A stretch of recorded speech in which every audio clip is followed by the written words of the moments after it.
Cek, halo sahabat ini, kembali lagi bersama si Jack. Kita gas lagi lah profil, langsung aja kita gaskan lagi lah profilnya. Langsung aja kita gaskan lah profilnya.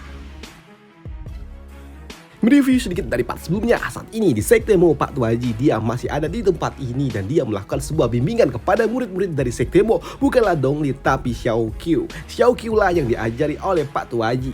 Namun di sini karena memang Sofragan telah pergi, membuat Dongli dia pun bertanya apakah Sofragan pergi mencari kakaknya, dan hal itu pun dibenarkan oleh Pak Tuaji. Dia juga mengatakan kalau Sofragan dia tidaklah sebaik dirinya dalam hal mencari seseorang. Ucap dari Pak Tuaji. Tapi untuk Dongli, dia punya pikirannya sendiri. Karena memang udah sekian lama dia bersama dengan Pak Tuaji, dia pun tahu apa yang ada di pikiran dari Pak Tuaji, yang membuat Dongli dia pun berpikir kalau sepertinya Sofragan jauh lebih pintar dalam hal mencari seseorang dibandingkan Pak Tuaji itu sendiri. Dan kenapa Dongli dapat berpikir seperti itu? Karena memang dia sudah tahu karakter dari Pak Tuaji.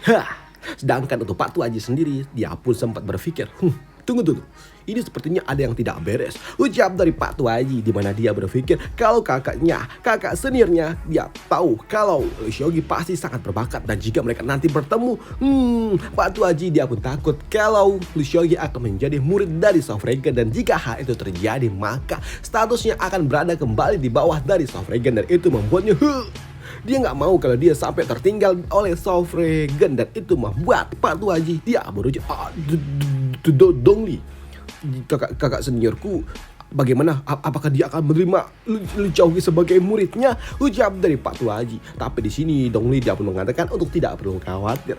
Tenang saja master, karena kakakku sebelumnya dia telah mengatakan kalau dia tidak ingin seorang pun menjadi masternya. Jadi tenanglah, hal itu tidak mungkin terjadi. Ucap dari Dongli yang membuat Pak Tuaji dia dapat bernafas lega, karena memang anak itu dia sangat menghargai kekeluargaan, dan dia tidak mungkin akan menerima orang lain sebagai masternya selain bapaknya sendiri kan.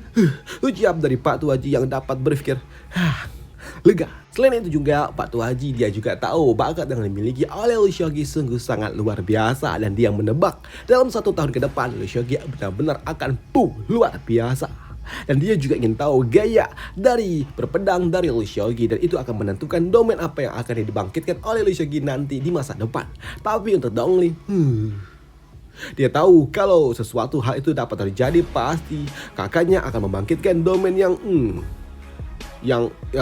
nggak bisa dibayangkan. Ucap dari Dongli. Tapi di sini dia juga tahu kalau kakaknya udah lama pergi meninggalkan Sektemo, kagak balik-balik.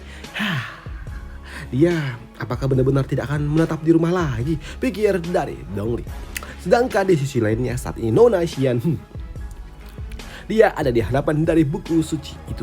Dan di sini dia juga tahu, dan dia mengingat kalau Xiaogi dalam 10.000 tahun terakhir hanya dialah yang berhasil menyentuh buku suci legendaris itu. Selain itu juga di sini Nona Xian dia pun juga teringat dengan apa yang diucapkan oleh saintis, di mana saintis ingin menciptakan seorang bintang baru yang ada di Tianshuan itu, dan itu adalah Xiaogi. Karena Xiaogi lah hal ataupun orang pertama di dalam 10.000 tahun yang mungkin saja dapat mencapai rank 9. Tapi jika hal itu terjadi, tentunya Xiaogi bakal melakukan kultivasi ganda dengan saintis, dan untuk Nona Xian dia pun tidak mungkin akan melakukannya. Tidak akan mungkin membiarkan saintis mengambil kekasihnya. Tapi di sini dia juga tahu kalau dengan bakat yang dimiliki oleh Xiaogi, cepat atau lambat Xiaogi benar-benar akan menjadi pendekar yang sangat luar biasa hebat. Dan saat itu terjadi, apapun yang terjadi, kalaupun seniorku akan melakukannya, tapi setidaknya aku harus duluan. Ucap dari Xian yang nggak mau dapat bekas, dia mau yang pertama. Waduh.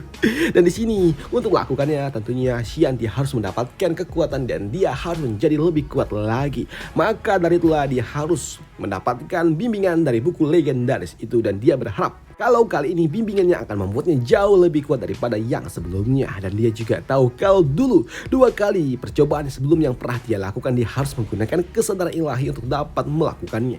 Dan kali ini halaman berapa yang akan aku buka? Ucap dari Nona Xian. Dan ternyata saat ini ketika Nona Xian dia melakukannya kini Lembaran-lembaran dari buku suci itu mulai bertebaran. Dan untuk Nona Xian, dia juga berharap dia bisa menjadi jauh lebih kuat lagi. Dan dia juga tidak pernah memikirkan tentang rank yang dia miliki. Tapi dia tentunya harus melakukannya. Dan paling tidak dia harus di rank 7 untuk dapat membantu Lee Seokgi. Aku tidak pernah begitu sadar dengan rank yang aku miliki. Tapi sekarang aku tiba-tiba saja menyadarinya, ucap dari Nona Xian. Dan jika aku bisa mencapai rank yang lebih tinggi lagi, dan mungkin saja aku dapat menjadi pendukungnya. Ada banyak hal yang harus dilakukan oleh Lee Seokgi, dan aku dapat merasakan bahwa jika aku sedikit lebih kuat daripada dirinya, aku dapat membantu dirinya. Aku adalah kekasihnya, dan tentu saja aku harus menjadi pendukung yang paling dapat diandalkan oleh dirinya, ucap dari Nona Xian. Dan kali ini ternyata untuk buku suci Nona Xian dia membuka halaman ke-9. Dan dia juga berharap agar kali ini dia dibantu oleh buku legendaris ini untuk dapat memberikanku kekuatan untuk dapat menjadi pendukung bagi Lee Seokgi. Harapan dari Nona Xian. Sedangkan di sisi lainnya saat ini Kian dia juga melakukan sebuah latihan intens di mana dia harus menjadi lebih kuat, dan ketika dia sedang berlatih kini dia pun malah tervisualisasi wajah dari Lee Seokgi yang membuatnya pun jadi enggak karuan. Bagaimana bisa aku melihat boneka kayu itu sebagai paman lu? Ada apa ini? Sepertinya fokusku terganggu, ucap dari Nona Xian. Tapi di sini ketika dia sedang berlatih, kini ada yang datang mendekatinya dan berujar, sudah, jangan berlatih. Pergilah untuk jalan-jalan dulu. Lagi pula ada tamu, ucap dari saintis yang baru saja datang. Dan untuk Nona Xian, dia pun juga bertanya, tamu? Siapa? Hei, aku harus jalan-jalan kah? Ucap dari Kian. Namun di sini saintis dia pun mengatakan kalau tamu yang datang ini bukanlah orang penting, tapi benda yang dibawanya itulah yang penting, ucap dari saintis. Dan ternyata tamunya adalah Master Sekte yang membuat Kian apa? Ternyata tamu yang nggak penting itu Master Sekte kah?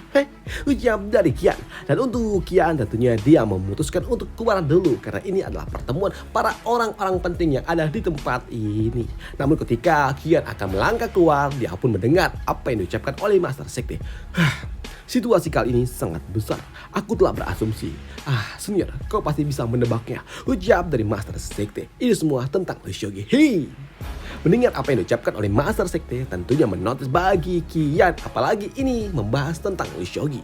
Dan untuk pembicaraan itu, di sini saintis dia berujar, bukankah dia telah meninggalkan Gunung Cheonkyu? Lantas ada apa? Ucap dari saintis. Namun di sini Master Sekte dia pun mengatakan kalau salah satu tetuanya yaitu Zhao Ziki udah tidak ada. Loh, terus ada apa? Apakah dia mengalami sebuah penyimpangan Ki, atau dia mengalami sesuatu dengan meridiannya hingga dia melakukan sebuah kemunduran? Ucap dari saintis. Tidak, ini semua ada hubungannya dengan Lee Seokgi. Lee Seokgi lah yang telah, ucap dari Master Sekte yang membuat Kian tentunya kepo dong bagaimana bisa Lee Seokgi melakukannya. Dan hal yang sama juga diucapkan oleh saintis. Bagaimana mungkin Lee Seokgi dapat melakukannya karena rank yang dimiliki oleh Zhao Ziki ada di rank 6. Dan bagaimana bisa Lee Seokgi melakukannya ketika dia hanya ada di rank 4? Ucap dari saintis. Situasi ini sungguh sangat menggelikan. Dan hal itu pun memang dibenarkan juga oleh Master Sekte. Ya, awalnya aku tidak percaya, tapi yang lebih menggelikan adalah pesan ini, ucap dari Master Sekte ketika dia mengeluarkan salah satu benda yang telah dikirimkan oleh Staff Dragon, di mana dia juga mengatakan sebelumnya Lee Seokgi dia telah mengalahkan kultivator iblis rank 5 dan juga demonic beast. Lalu Lee Seokgi dia juga mengalahkan Zhao Ziki yang datang mencoba untuk dapat menyakitinya. Dan itu adalah sesuatu yang seperti itulah ucap dari Master Sekte. Hei, mendengar hal itu tentunya membuat saintis dia pun tahu apa yang sebenarnya terjadi. Jadi kekalahan sebelumnya membuat orang itu tidak terima dan dia mencoba untuk dapat membalaskannya, tapi justru malah dia yang kalah oleh Lee Seokgi. Benar-benar memalukan. Terlebih lagi, dia melakukannya ketika Lee Seokgi telah mengeluarkan energi dalam jumlah besar.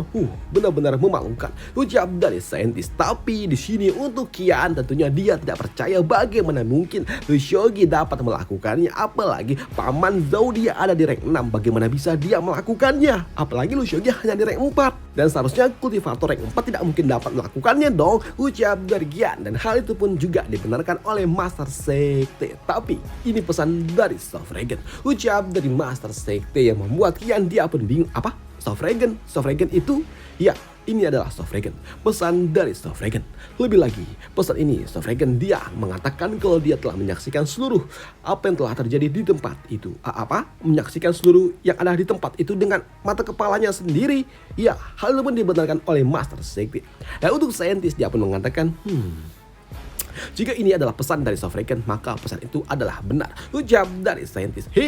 Mendengar hal itu tentunya membuat mereka jadi tambah tidak percaya. Apalagi Kian bagaimana bisa Lushogi dia melakukannya. Lushogi dia bukan manusia, ucap dari Kian. Dan hal itu pun membuat saintis dia tertawa. Jika dia bukan manusia lalu dia apa? Ucap dari saintis. Aku juga tidak tahu. Tapi dia sungguh menakjubkan, sungguh luar biasa. Lagi pula Paman Zhao dia ada di rank 6 dan dia sudah mencapai tingkat 7. Artinya dia sedikit lagi mencapai rank 7 loh. Dan harusnya dia mengalahkan kultivator rank 5 ke bawah itu hanya dalam satu gerakan sudah cukup, ucap dari Kian. Tapi di sini untuk Master Sekti dia mengatakan, ya, jika itu adalah orang lain tentu saja tidak bisa. Tapi bagi Lushogi agak sedikit membingungkan. Dan hal itu pun juga dibenarkan oleh saintis. Master Sekti, Lushogi telah mengalahkan seorang tetua dari tempat kita. Lantas bagaimana kau akan mempersiapkan ini semua? Ucap dari saintis yang menunggu respon apa yang akan diberikan oleh Master Sekti. Begitu juga dengan Kian. Dia penasaran respon apa yang akan diberikan oleh Master Sekti. Apakah Master Sekti akan melawan Lushogi? Tapi di sini ternyata Master Sekti dia memiliki jawaban yang berbeda. Di mana dia berujar, ya, itulah kenapa aku datang ke tempat ini, karena aku ingin membicarakan tentang masalah ini. Ucap dari Master Sekti, di mana dia berujar, aku ingin membersihkan Gunung Chunkyu. Ucap dari Master Sekti yang membuat Kian dia pun bingung. Apa? Membersihkan Gunung Chunkyu? Mendengar hal itu membuat saintis dia pun tersenyum. Sepertinya isi pesan yang diberikan oleh Sofragen bukanlah pesan biasa, ya kan? Kenapa kau tidak menceritakan semuanya? Ucap dari saintis. Dan ternyata pesan yang dikirimkan oleh Sofragen itu ternyata cukup kompleks. Di mana Sofragen dia mengatakan kalau sebelumnya dia mendapatkan sebuah benda dari dalam cincin yang dimiliki oleh Zhao Ziki, yaitu benda yang dimiliki oleh mereka yang berasal dari sekte Underworld. Dan ternyata Zhao Ziki dia berkoalisi bersama dengan kultivator iblis. Mereka semua bersekongkol. Bahkan Sofragen dia menemukannya di dalam cincin interspasial yang dimiliki oleh bocah itu, token kultus dari Underworld, yang artinya ada yang telah bermain dengan ini semua. Kultus Underworld telah mempengaruhi bahkan sampai tetua tempat kita. Dan jika aku tidak menyelidiki sepenuhnya itu semua, nantinya akan terlambat. Ini benar-benar menyebalkan. Dan tentunya aku harus mengambil langkah cepat menyelesaikan ini semua. Dan saat ini aku masih ada urusan dan aku tidak bisa lagi tinggal lebih lama. Ucap dari Master Sekti yang akan melakukan sebuah pembersihan di sektenya setelah dia mendapatkan informasi dari Sofragen kalau ternyata ada penyusup di sektenya sendiri. Dan untuk Kian dan juga saintis, mereka pun juga penasaran bagaimana kabar dari Lushogi yang membuat saintis dia berujar, apakah cuma itu aja pesan yang dikirimkan oleh Sofragen tentang Lushogi? Apakah dia mengirimkan pesan juga? Tidak, sambut dari Master Sekti. Oke, baiklah, sambut dari saintis lagi. Namun di sini untuk Master Sekti dia pun bertanya kepada saintis sebagai sosok yang berdiri di jajaran yang kurang lebih sama dengan Sofragen. Dia pun bertanya kalau Sword Intent yang dimiliki oleh Sofragen sungguh sangat menakjubkan. Bahkan kekuatan telah mencapai titik puncak dan ini benar-benar sangat-sangat ekstrim. Dan aku ingin bertanya, orang seperti itu dia mengirimkan pesan atas nama Lushogi. Sepertinya dia memandang Lushogi dengan sangat baik. Dan hal itu pun dibenarkan juga oleh saintis. Ya, tentu saja mereka berdua berada di jalur yang sama. Dan tentu saja Sofragen dia sangat menghargai Lushogi. Selain itu juga di dunia ini mungkin hanya Lushogi lah orang yang diharapkan oleh Sofragen. Dan mungkin saja Sofragen adalah orang yang paling menginginkan pertumbuhan dari Lushogi. Ucap dari saintis yang membuat mereka berdua pun jadi bingung. Kenapa? Ya, karena Sofragen tidak memiliki sebuah tandingan. Dia tidak memiliki seseorang yang dapat menyaingi dirinya. Dan jika saja kekuatan dari Lushogi telah matang dan berkembang sampai ke titik puncak, itu akan membuat Sofragen dia memiliki rekan untuk dapat menemaninya bermain. Dan dia pasti akan sungguh sangat senang. Ucap dari saintis yang membuat Master Sekti dia bertanya, bukankah Sofragen dia memiliki kalian bertiga untuk dapat menemaninya bermain? Tidak. Dulu mungkin saja bisa, tapi saat ini tidak lagi. Karena sejatinya Sofragen dia hanya tinggal setengah langkah lagi untuk mencapai rank 9 dan dia adalah orang terkuat yang ada di dunia ini. Ucap dari saintis yang mengejutkan bagi Master Sekte. Dia tidak menyangka kalau ternyata Sofragan tinggal setengah langkah lagi mencapai rank 9, yang artinya dia adalah orang pertama yang akan mencapai rank 9 sejak 10.000 tahun ini, yang artinya Sofragan benar-benar luar biasa. Sedangkan untuk Sofragan sendiri, dia nggak terlalu ambil pusing dengan itu semua. Justru dia malah membaca sebuah buku dan dia membaca tentang kultivator demonic beast dan juga para demonic beast zaman kuno. Ternyata agar manusia dapat berkembang sampai ke rank 7, mereka hanya harus menghabiskan waktu 100 tahun. Tapi mereka juga harus dapat sebuah berkah. Ucap dari Sofragan yang asik sedang baca buku. Tapi di sini ternyata dia mengawasi Lu Xiaoqi yang sedang melakukan sebuah pelatihan. Dan sepertinya auranya juga mulai susut dan sepertinya dia sudah stabil. Ucap dari Sofragan. Dan untuk Lu Xiaoqi, pada akhirnya dia pun membuka matanya dan dia juga merasakan kalau saat ini energi spiritual yang ada dalam tubuhnya juga udah mulai stabil dan itu membuatnya sungguh senang. Ini sungguh luar biasa, pengalian XP ku benar-benar luar biasa. Penghasilannya benar-benar luar biasa, dan ketika aku telah mengalahkan itu aku mendapatkan XP yang pokoknya ini benar-benar luar biasa. Kali ini intinya aku mau untung besar. Ucap dari Lu Xiaoqi yang sungguh sangat senang. Tapi melihat Lu Xiaoqi yang udah sadar membuat Master Sekte, Sofragan maksudnya, dia pun datang mendekati Lu Xiaoqi dan juga berujar, Lu Xiaoqi, jika kau memiliki sebuah pertanyaan, tanyakanlah. Jangan ragu untuk bertanya kepada diriku. Ucap dari Sofragan yang membuat Lu Xiaoqi dia pun juga cukup senang tentunya mendapatkan sebuah bimbingan dari Sofragan. Dan ini adalah sebuah kesempatan bagi Lu Xiaoqi. Aku punya beberapa pertanyaan. Sebuah pertanyaan aku memilikinya. Ucap dari Lu Xiaoqi. Dan di sini Lu Xiaoqi dia pun berujar kepada Sofragan, Paman, bolehkah aku melihat sword domain yang kau miliki? Ucap dari Lu Xiaoqi yang ingin melihat domain apa yang dimiliki oleh Sofragan, karena domain yang dimiliki oleh Sofragan adalah domain terbaik yang ada di dunia ini, dan jika dia mau mendemonstrasikannya, bukankah itu adalah hal yang sangat luar biasa dan harusnya dia dapat melakukannya dengan mudah, kan? Ucap dari Lu Xiaoqi. Dan untuk Sofragan dia berujar, tentu saja aku dapat menunjukkannya kepada dirimu. Ucap dari Sofragan. Dan seperti apakah domain yang dimiliki oleh orang terkuat yang ada di dunia ini?